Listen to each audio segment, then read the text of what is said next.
up? Hello, I hope you all are doing well.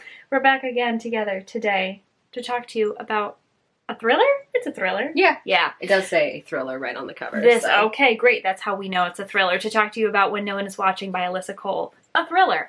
If you are familiar with Alyssa Cole, either from her general well-knownness or her romance novels, or just from me talking about how many of them I read last year, you'll know that she is predominantly a romance author, and this, I believe, is her first thriller book. And we read it, not necessarily together, but you found it at Value Village. Yes, at some sort of place where they have books.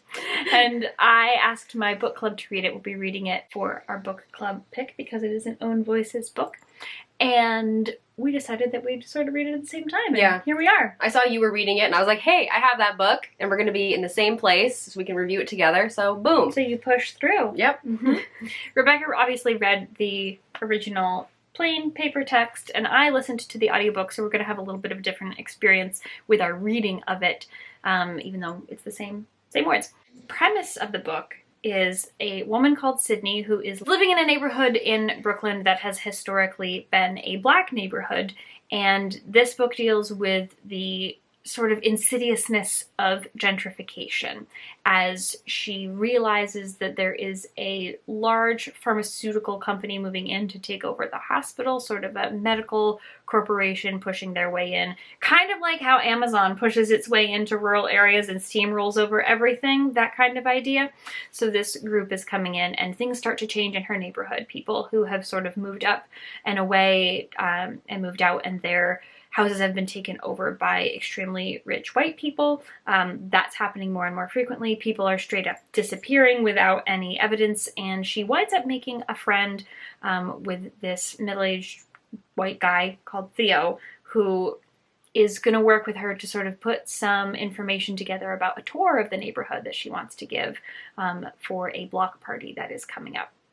And in getting all of this information together, they stumble upon some mysteries from the past that seem very connected to the present. And so they sort of work together to untangle and unravel that and find themselves embroiled in a lot of hardship along the way. So they kind of have to learn to trust each other, or maybe not trust each other, as the case may be. This book is actually very similar, I think, not in genre, but in tone, to Alyssa Cole's other work. It is very easy to read. The dialogue is very much right there. They say each other's names quite a bit, which is always something that happens in dialogue that I really can't handle, but it's a very easy to read mystery. It definitely keeps your attention. There's always there's a shift in perspective, so there's always somebody different. It's both Sydney's perspective and Theo's perspective throughout the book. It goes back and forth. So you can sort of get the same a different understanding of the same thing that's been happening. Yeah, different points of view, but similar, like the same event, but each character is kind of thinking about it in a different way.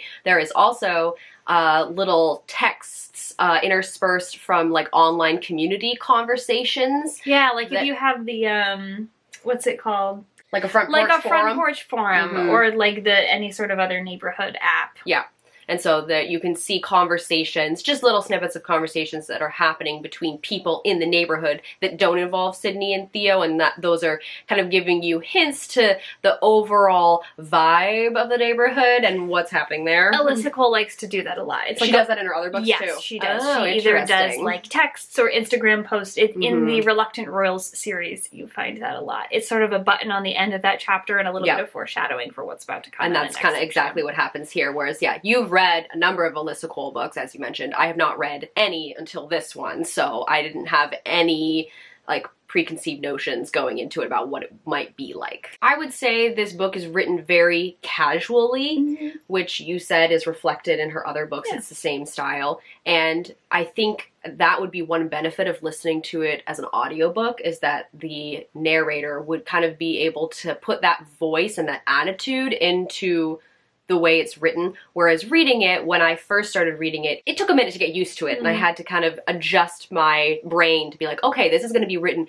very casually, and a lot of dialogue happening, a lot of inner thoughts and emotions as well, but all done in a very casual way. And I did eventually get used to it, but it makes for a fast read. Yes. But yeah, it's definitely very casually written, like compared to kind of other thrillers that you read, Yeah. it's not like, it doesn't quite read like those. Mhm. And that kind of leads into another thing that I liked about it, is that I felt like it pushed the thriller genre in a different direction from, I feel like, a lot of them lately being the past 6-7 years probably. It's often a white woman who is either an alcoholic or a not a trustworthy narrator, or, you know, she's got some sort of like mental struggles happening.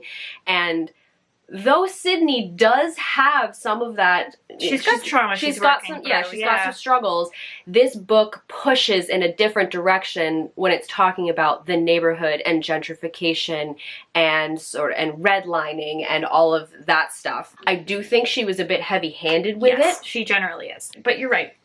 She's very good at that, and the casual nature of it is also, she's not making you work for it. It reads like a romance novel, but that's not the genre. That's kind of how I felt about it, and it might be because I've read her other work. Yeah. The audiobook is great because the woman who narrated it was able to do, there are people with different accents just because they're from different parts of the world, and so she was able to do each of those, and to be able to change her voice to reflect characters like Kim and Terry and all of like some of the more annoying, the hoity-toity white people. Yes.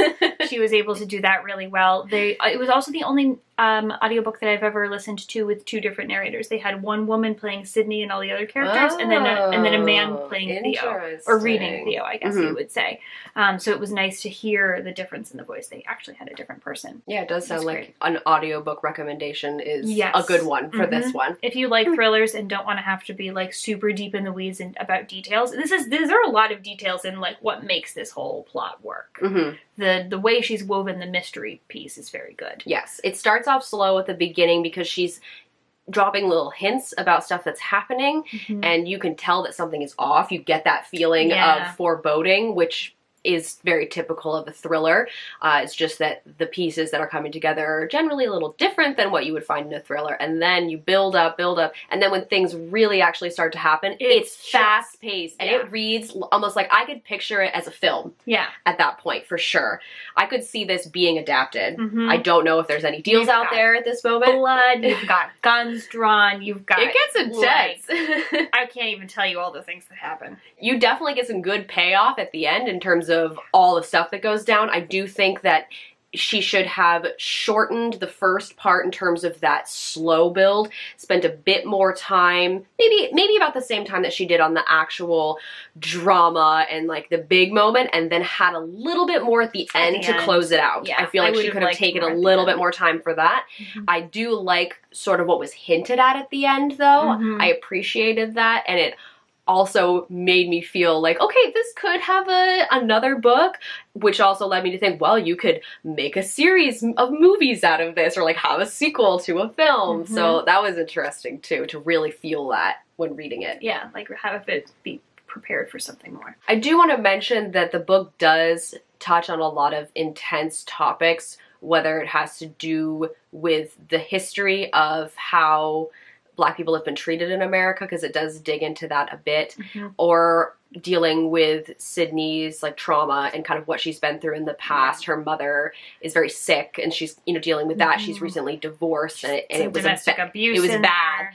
So that's definitely all rolled in there, and so if some of that stuff sounds like something that might be uncomfortable for you, I would definitely look at some of the trigger warnings, because this does cover a lot of stuff. Exactly, and she as a Black woman works through a lot of that trauma with a white man, which is also interesting to note. So that's just all, like, they wind up becoming friends and neighbors. Well, they are neighbors and they become friends, and then they sort of work through some of that stuff that Sydney's got. They talk through some stuff together because Theo has his own issues that he's dealing with. Theo has a lot of issues as well, and so they're kind of able to find a little bit of solace in each other, even if they don't quite realize it at first. But it's not easy for her to do, because she is very hung up on on who she's speaking to and how she's working through it with him. So it makes her a little bit, I think it aggravates things a little bit more. So not only would I say that there's a trigger warning, but also like it's not an easy process of her being like, oh, and I spoke about it with someone and now I feel so much better. Like she's actively confronting all of these problems with someone who she has to teach how to interact with people who look like her and have her type of background. Yes, and Theo does not come from Theo grew up very poor. He moved around a lot with his mom. His mom was in a lot of abusive relationships. The relationship he had with his father was very strained.